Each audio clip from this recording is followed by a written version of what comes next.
कहवन विटामिन तोहार पियौनु हो पियले बारे।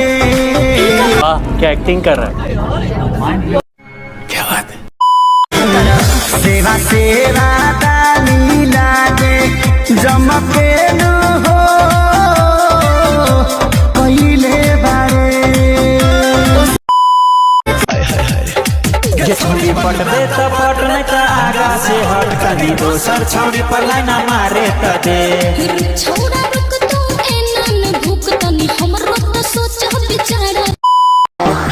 अरे सास सुन पापड़ी ससुर जी समोसा। और वो जो लाल वाला बटन है उसमें भूकंप लेके आओ या फिर भूचाल, मुझे नहीं पता, बस क्लिक हो जाना चाहिए।